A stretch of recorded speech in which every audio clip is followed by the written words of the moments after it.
Welcome back, everybody, to the Cleveland Guardians franchise here on MLB The Show 22. Today's going to be a big episode as we get through pretty much all of August, approaching the latter portion of the season. Last episode was the trade deadline, and really throughout all of the major leagues this year, the trade deadline and the trade market as a whole has been especially hectic. We ended up making 3 trades, 2 of which ended up being pretty significant with the Padres and the Royals, respectively. So we traded some bigger name guys away, particularly Amed Rosario, along with plenty of prospects. But we got a lot of guys who I like in return, including Robert Hassell III from the Padres. He's a talented left-handed hitting outfield prospect who can hit for contact, he can hit for power. He's still a little bit raw, but the upside with him is certainly there. In that trade, we also got Ryan Weathers, who is our new long reliever, replacing and being an upgrade to Enyel De Los Santos, who was part of our trade with the Texas Rangers, in which we acquired Eddie Rosario. Rosario played here in Cleveland for a few months in 2021. He was traded to the Braves, where that season, of course, he won the National League's playoff MVP and ended up helping them win the World Series. Rosario hit a home run against the Royals in his Cleveland debut, but he was not the only player who made some sort of debut that day. Along with him, we got to see the big league debut of one of our top prospects in shortstop Brian Rocchio, and it didn't really go as well for him, because in the third inning, as he was diving for a ground ball, he ended up tearing his labrum, and he is done for the year. So after just one major league at bat, he is out until all of next year. We do not have a true starting caliber shortstop on the roster. Ryan Bliss is not that. Gabriel Arias hasn't shown enough consistency. So I had brought up the idea that we could still technically make trades because it is still July 31st. But what I had failed to realize is that every year the trade deadline is at 4 o'clock in the afternoon, and our game against the Royals was a night game. I was actually told by one of the comments about this, and although I could cheat the system and still go out and make a trade for a shortstop, I feel like that's not realistic, and I feel like the more fair way to do this is to, well, just stick it out and not make any trades. So instead, we're going to call somebody up from AAA. We've got some guys playing well, like Bobby Bradley, Will Benson. I very well could have gone with Gabriel Arias because he is a shortstop. But we're going to bring Elliot Ramos back up. He started the year in the major leagues, and he was below average. He wasn't horrible, though. He had good on-base percentage. His slugging was pretty high. He was hitting for good power. His average was just a little bit low. But other than that, good walk-to-strikeout ratio. He's been doing pretty well this year in AAA, and I think giving him playing time isn't a bad idea here in the major leagues. We don't need to call up a true shortstop because Andres Jimenez, who is more of a second baseman, he is more than a good enough defender to play shortstop. We can have Ketel Marte move in from the outfield over to second base, and then with George Valera and Eddie Rosario in the outfield, we'll have guys like Miles Straw, Jalen Davis, and Elliot Ramos platooning in that other spot. So I think that's a good way to go about this rather than making a trade, just switching some positions around. We have a lot of guys who are very versatile and have a lot of positional flexibility, which is a good thing. The bullpen changed a little bit, of course, in the last episode, too. Not only just Ryan Weathers, but we set down Alex Vesia, and we brought back up Camilo Duvall, who did really well in a short stint in AAA. So we're going to simulate our next 6 games. I really want to get to this series against the White Sox. We ended up going 3-3. We swept the Royals, but only took 1 of 3 against the Yankees. So as it stands now, we're 1.5 games ahead of the Chicago White Sox. We're 3 ahead of the Kansas City Royals. It has been a 3-way race in the AL Central really all season long, and I think it will remain a 3-way race for much of the rest of the season. We have 2 series within the next week against the White Sox, with this one being at home and our series against them next week being in Chicago. So this is a very pivotal stretch for us where we can really add to our lead in the AL Central, or we can start to fall behind a little bit. Here's a look at both lineups today for both teams. Regular starters in there for Cleveland, as Aaron Civale will be on the bump for the Guardians. 9.9, 4.28 ERA, 1.28 WHIP. He's the highest ERA of our 5 starters this year. Civale hasn't been bad per se. I just really wouldn't say he's been good either, as he strikes out Garrett Hampson, who was acquired early last month from the Colorado Rockies. Jimmy Lambert is starting for the White Sox, making his first Major League appearance of the season. He pitched in 8 games last year, 4.4 ERA, 1.62 WHIP. So he was adequate, but not great last year. And again, you got to keep in mind, he has not faced Major League hitting in over 10 months. We start with George Valera, who still is playing really well since being called up to the major leagues last June. He singles into right field. I was really expecting Valera to come back down to earth, and I guess he has a little bit, but not really. He's still playing really well with an OPS right around 900 as Jose Ramirez draws a walk. That'll bring up Franmil Reyes, and that pitch is going to be deflected off of Grandal's glove, so both runners will advance. And now the Guardians have a pair of runners in scoring position for the American League MVP favorite in Reyes, who has been pretty quiet for the most part since the All-Star break with only one home run since then. He draws a walk, so the wild pitch doesn't really matter. Bases are now loaded. A huge opportunity here for Josh Bell with one away. He's going to pop it up to the shortstop. It will be caught for the second out of the inning. Obviously not deep enough to have the runner tag up from home. So now the bases are loaded here for Eddie Rosario. He goes down looking on the circle change. Count was full. That pitch looked high and inside. Not a bad take from Rosario, but unfortunately he just got a little bit unlucky. And so the Guardians leave the bases loaded without scoring anybody. Bottom two away for Odemar Narvaez. He draws a walk. Narvaez is getting the start today for Luis Campusano, who is getting the day off. Campusano has kind of gone back down to earth himself after a really hot start since we acquired him. Ketel Marte goes down on the slider, so another scoreless frame from Lambert as we move to the third. Aaron Savale cruising through the order as he gets Yoan Moncada to go down on the check swing. Savale so far has pitched 3 perfect innings, not allowing a single base runner. Bottom 3, Jose Ramirez strikes out on the high fastball. Jimmy Lambert started off kind of slow, but he is pitching a little bit better. He's only allowed 1 hit so far today, albeit with 3 walks as he gets Franmil Reyes to go down on the slider. Through 3, no score. Both pitchers are doing it very differently. Lambert's allowed a lot of base runners, but he's gotten out of jams, whereas Savale just isn't allowing base runners until right here as we start the 4th with a single from the leadoff man, Leury Garcia. So he is aboard to start the inning. That'll bring up Garrett Hampson, who hits this one high and deep into center field, and it is caught. What a catch by Miles Straw, who has been struggling at the plate this year, but he makes a great play out there in center to get the ball. I want to take a look at this one again. Straw using his game-breaking speed to somehow come down with that one and possibly save a run from being put on the board. Luis Robert is now up. He's going to weakly dribble it to the pitcher. Savale wanted to go to second. He pump-faked, and it's too late to get the out at first. So now the White Sox have a pair of runners on base here with one away. A huge opportunity for Eloy Jimenez. He's going to rip this one into center field. That'll score Leury Garcia. Robert advances to third. So now the White Sox have runners on the corners, and they strike first, taking a 1-0 lead. Raconde Diaboculis, the American League Rookie of the Year favorite. He singles into left. That'll score Robert. And so the White Sox now leave this game 2-0. 2 away here for Jose Abreu. He hits this one nicely into right field. Eloy Jimenez rounds third, heads home. He will score. So that'll be an RBI double for Abreu, and it is now 3-0. The White Sox offense really coming together here in the 4th inning, but they are not done. Yoan Moncada hits this one off the wall out in right field. George Valera misplays it. Both runners score, and it is now a 5-0 ball game. Chicago's offense has exploded in this inning, and Aaron Savale, who did not allow a single base runner before this inning, he is now taken out of the game, replaced by Jose Alvarez, who strikes out Andrew Vaughn. Pretty bad 4th inning there for the Guardians. They allow 5 runs. The White Sox make it through the entire way from the lineup, from 1 to 9, as Cleveland looks to answer in the bottom of the 4th. Doesn't look like they will. Straw pops out to right. That's 4 scoreless for Jimmy Lambert, who has allowed only 1 base runner in the last 3 innings. He's cooking right now.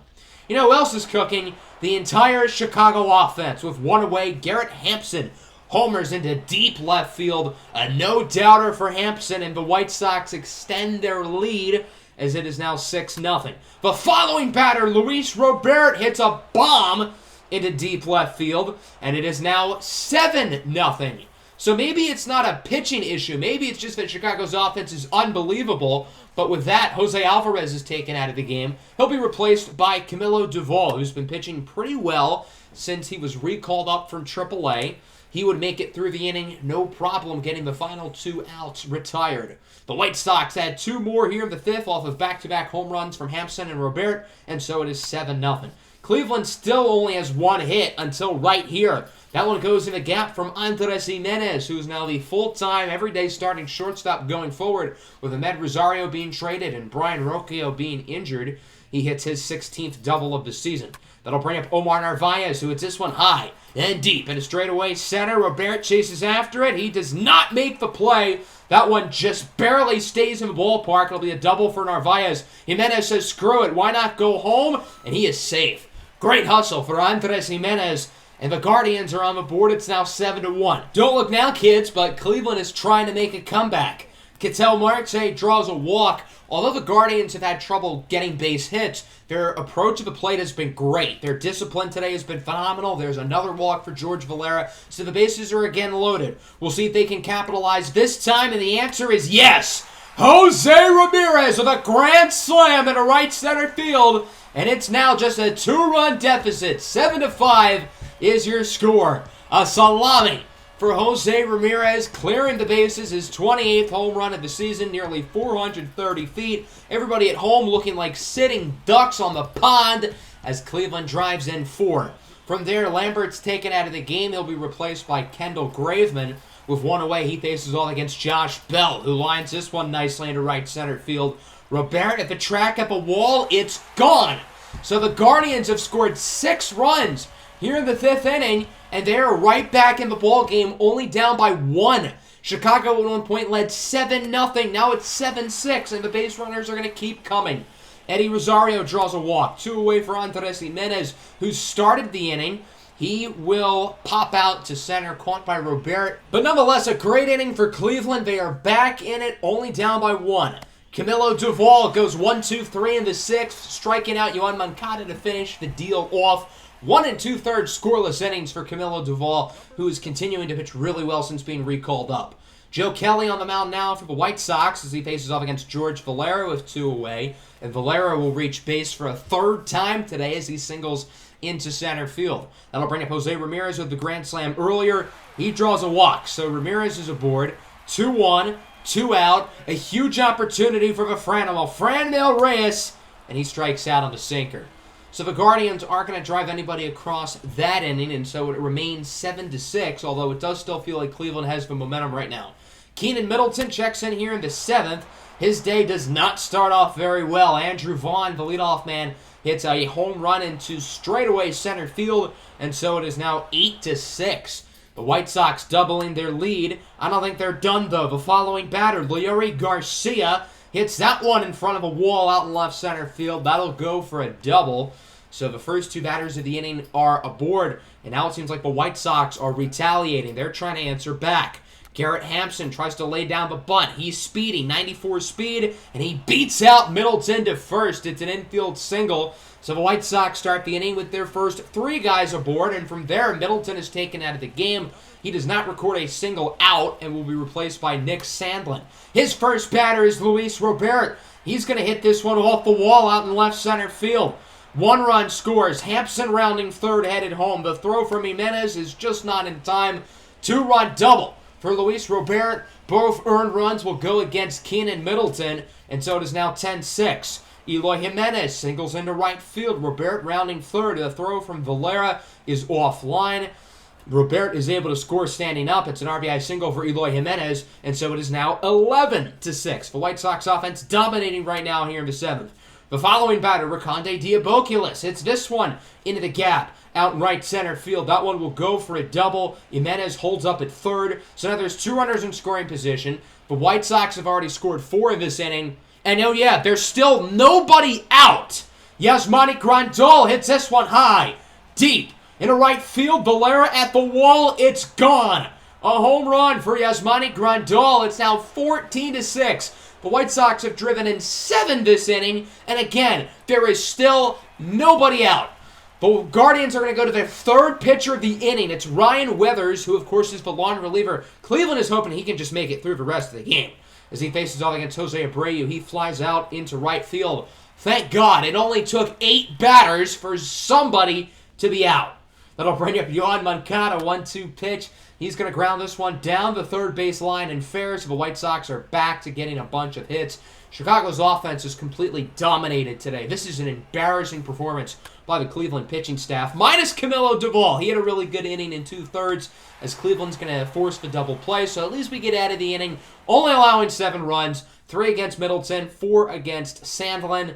Yeah, that inning was a disaster. Here at the top of the 8th, it's not going to get much better. Luis Robert with 2 away. It's his second home run of the game, and so it is now 15-6. The White Sox have gotten 17 hits today, and they've done such a good job of driving all of their base runners in. We're going to skip right to the bottom of the 9th. This game's pretty much over. 2 away from the pinch hitter, Josh Naylor. He grounds out to first. Abreu flips to the pitcher, Joe Jimenez.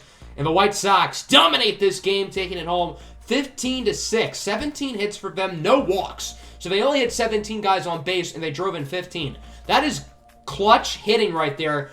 Everybody except for Leury Garcia drove in at least 1 run. They had 5 home runs, including Luis Robert, who had 2, and their pitching was good enough. I didn't think our offense was that bad. I don't think it was great either. We only scored in 1 of the 9 innings. We did happen to score 6 in that inning.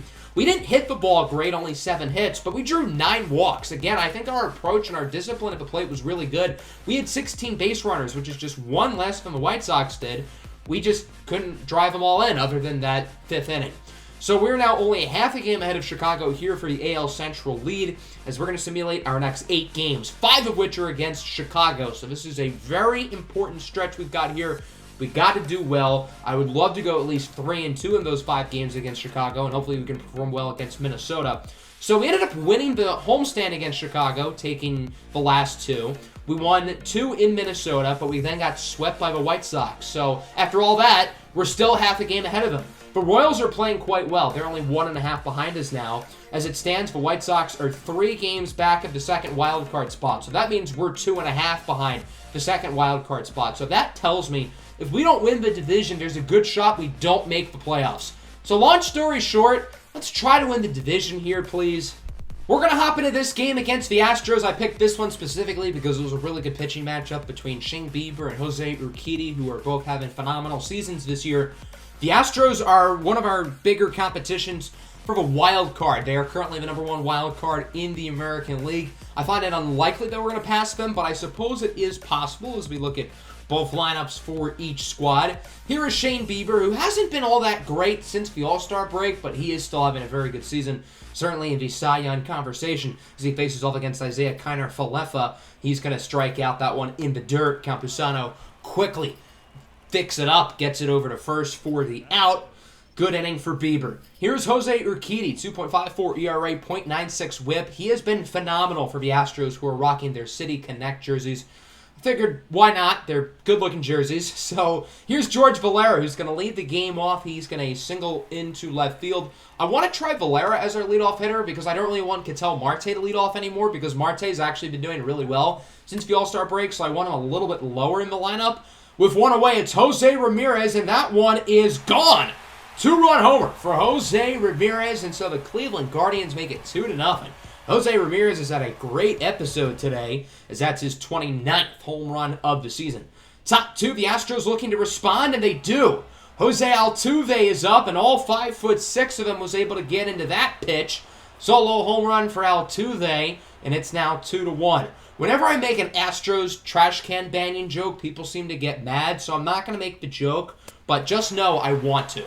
Ryan O'Hearn strikes out, so Shane Bieber's going to get out of the second inning pretty easily, minus the home run from Altuve. We move to the bottom half of the inning. Luis Campusano is going to hit this one nicely into right field. That'll go for extra bases. As I said earlier in the episode, Campusano is coming back down to earth a little bit, but he is still hitting the ball well, currently around 300, as that'll be a double for Campusano. So with 1 away, the Guardians have a runner in scoring position. 2 away, Campusano now at third for Jalen Davis, who's quietly having a really good season, hitting .315 off the bench. He is going to strike out on the slider. Nice pitch there by Urquidy. We move to the third. Kyle Tucker, the leadoff hitter here for the Astros. He strikes out on the fastball, so another good inning for Shane Bieber, who's only allowed 1 base runner through 3 innings, of course being the Jose Altuve home run. Bottom 3, George Valera leads the inning off, and he's going to ground this one into the opposite field, down the third base line. Valera's thinking 2. He's rounding first, slides safely at second for a double. So the gutsy base running from George Valera pays off, and now Cleveland has a runner in scoring position. Big opportunity here for Jose Ramirez, who homered in his first at-bat. He's going to draw a walk. So Ramirez is aboard. 2 runners on, 1 away for Franmil Reyes, who is still the American League MVP, and he is still hitting bombs. 3-run shot from a Franmil, a no-doubter, into left center field, and it's a 5-1 ball game. Beautiful swing there for Franmil Reyes. That'll be his 32nd of the year, and the Guardians lead by 4. Top 4, Isaiah Kiner-Falefa leads the Astros off. He's going to single into right field. Houston still has plenty of time to make a comeback. We saw some of those crazy innings in the White Sox game where teams were scoring 5, 6, 7 runs an inning, although that'll be a little bit harder to do against Shane Bieber. Jose Altuve, who had the home run earlier, goes down looking with 2 runners on, and then Duke Butler, another AL Rookie of the Year candidate, flies it out to another AL Rookie of the Year candidate in George Valera, who's going to come down with the catch. 5-1 here through the top of the 4th. We now advance to the 5th. Same score. Ryan O'Hearn leads it off for Houston. He hits this one high and deep into left field. Back at the track at the wall. It's caught. I know you guys all thought that was going to be a home run, but it stays in the park. Rosario comes down with it. We go to the bottom of the 5th. Jose Urquidy's day is done. He'll be replaced by Yusei Kikuchi. Kikuchi is a solid, proven veteran, but he hasn't had a great year this year with an ERA hovering around 5, and that ERA is not going to go any lower here. Jose Ramirez homers for a second time today. He homered from the left side of the plate in the first inning.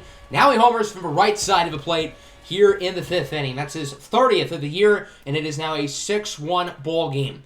Shane Bieber still mowing down the lineup, but Isaiah Kiner-Falefa has something to say about that as he gets his second base hit of the game.